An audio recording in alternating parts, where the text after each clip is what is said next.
back of the rim. Got it! Oh, the slam! Using Curry way downtown. Oh, what a shot from Curry! I swear I was trying to make this video earlier, and I hated how it came out, so I just scrapped it and did another one. But then Kyrie Irving got suspended. T-minus 7 minutes ago? Suspended for no less than 5 games.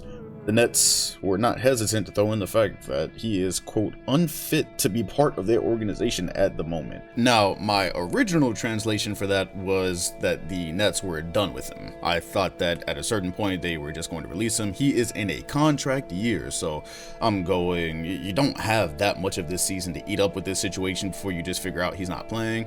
Then he apologized on Instagram. Now, whether you think he wrote it or not, or whether you think it was genuine or not, I think that's all they wanted from him was a flat-out apology, taking responsibility. He did that, and I think that will at least keep him from being thrown all the way over the top rope. Anyways, if you just take this saga of the Nets signing Kyrie Irving and Kevin Durant, how many years ago now? 3 years ago, so we're headed into the 4th season of that duo. Well, we were anyways. Nothing positive has happened. Nothing to this team, to this franchise. And let me just make sure I got it all straight if I go year by year. In 2019, we are all happy because Kevin Durant has decided to leave the Warriors. He's got a torn Achilles and he won't play for a year, but nonetheless, he won't come back to Golden State. They won't ruin competition. It's all good. And he's not just going anywhere. He's going to the Nets to join Kyrie Irving. He was another disgruntled star on this Celtics team that was supposed to be good, but then they weren't, and he was gonna stay there, but then he didn't. So now they got their own duo in Brooklyn. We thought it might be the Knicks. We'd been theorizing that for a long time. No, happens in Brooklyn. Nothing happens in the 2020 season because KD can't play. You're looking at Kyrie Irving getting hurt a couple of times throughout that season. We knew it wasn't going to mean much anyways. Kyrie on that roster, they weren't really there to compete for a championship or anything. It was just a waiting game. So that season happens, the bubble happens. Nets aren't really a part of that whole thing in any major way. 2021 happens, and as you would expect, they're a lot of fun to watch. They play well together. You're dealing with a two-headed offensive attack. When they're on, they're almost unstoppable. Not to mention, they had somewhat of a supporting cast at that time because they hadn't yet made a trade for a 3rd star. Then that opportunity arose.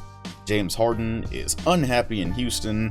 He has a list of teams he wants to go to. KD does some recruiting. Boom. James Harden is a Brooklyn Net, and they are going to win a championship. That's just happening. There's no way that 3 offensive players this talented are going to blow this. And to be honest, I think with health, they probably would have done it. It was a lot of unlucky breaks, no pun intended. Well, really, there were no actually breaks, but you get it.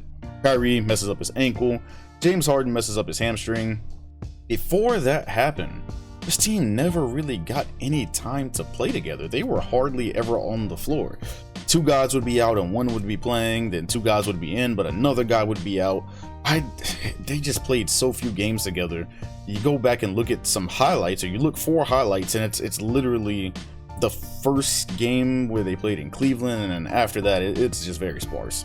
But yeah, very unlucky run. 2021 could have really been theirs, and then health. So that happens, and you go, okay, well, this happens to super teams sometimes. As a matter of fact, most of the time a super team fails, injuries are a culprit. Now you come to 2022, and that situation is going to be fixed. We forget 2021. That trade happened in the middle of the season. This time they get a training camp together. They're going to get a season together. There's no way they're going to be unlucky enough to have this same injury pattern for a full year and in the playoffs. Oh, except the little thing called COVID happened, and there is a mandate for the vaccines where Kyrie Irving plays. If he doesn't want to get vaccinated, he is not going to be playing home games, which makes him a part-time player. You could probably do the math and say playing part-time is not going to equate in a championship team if they can't ever gel. So the Nets front office, clearly bothered by what they had to do in the first place, just went, you know what? If he can't be a part of the team full-time, we don't want him a part of the team at all. Kyrie is sent home for most of the year. The Nets really fumbled to put something competitive together because that roster was meant to have 3 stars on it, not 2, especially not really 1.5, because James Harden was basically half of himself. He had already had that hamstring problem. and probably was not meant to be playing in place of Kyrie Irving. He wasn't meant to have to pick up his production and his own. At that stage in his career, it really wasn't a thing. He gets frustrated with it. He gets traded in what felt like under a year. Was it under a year? Yeah, that James Harden Brooklyn saga, I have a hard time believing that even actually ever happened. But it was okay, because the super team was done, but they got Ben Simmons. There was supposed to be a lot of cool things that could happen with Ben Simmons on the Nets. Now, before we dig into Benny Boy's storyline, I do have to mention that there was an entire offseason where this was already supposed to be blown up. So this little, whatever you want to call this era that we're in right now, wasn't even supposed to happen. Kevin Durant tried to nix it. He asked for a trade.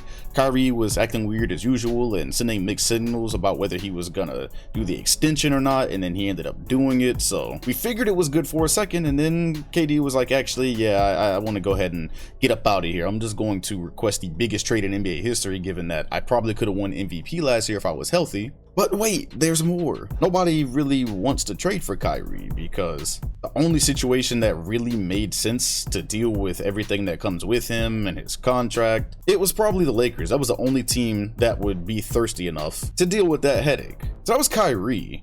Then you had the KD issue. Any team out there that needed KD was already close enough to a title that they did not need to gut their entire roster in future to trade for this guy.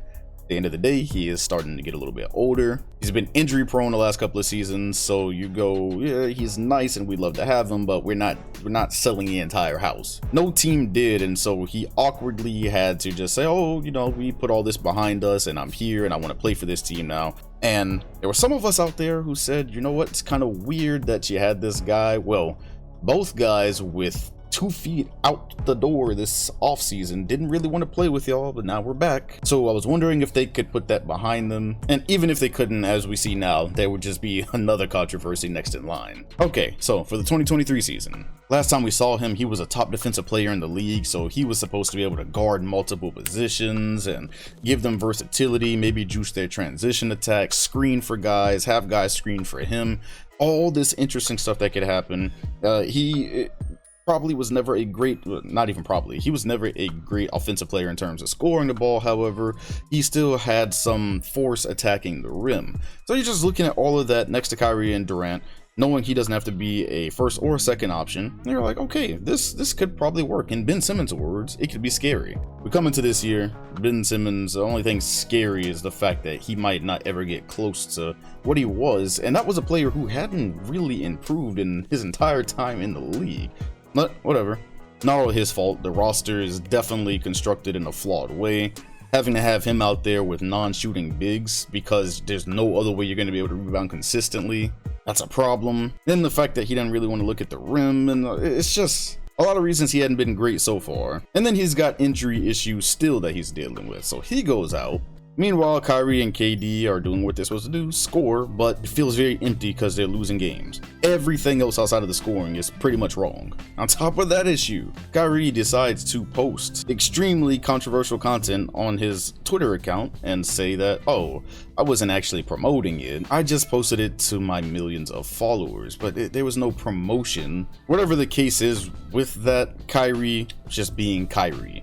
Take that for what you will. It's been this way for a while. You always get weird shit when you have Kyrie Irving on your team. This time, the weird shit was a bit too much to bear. Media scrutiny got louder and louder every single day. They gave him some just easy yes or no questions that he refused to actually answer. There was reports Adam Silver was supposed to meet with him. Before you knew it, the Nets went ahead and suspended him, but only after A, they came to a mutual decision to not bring Steve Nash back as coach anymore, and B, we're thinking of replacing him with Ime Udoka. Now, regardless of what people feel about the Udoka situation, because I will admit all the facts don't seem to be out there, you just don't take the Udoka situation and put it on top of everything else that they had going on at that moment. You just do not.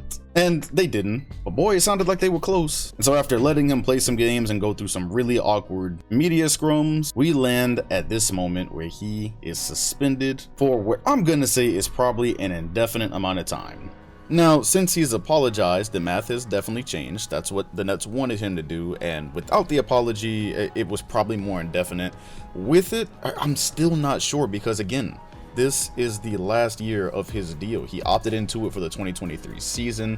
With that fact and with everything that's happened, I have no clue what his trade value could possibly be.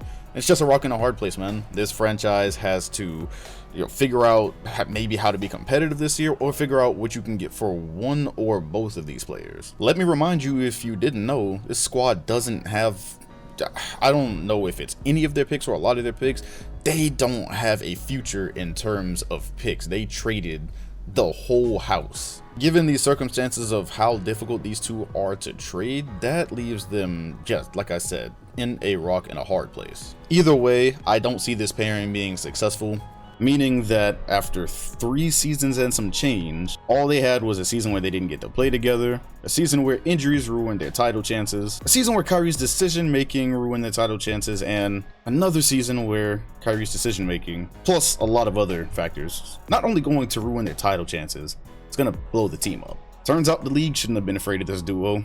The Nets should have been afraid of this duo.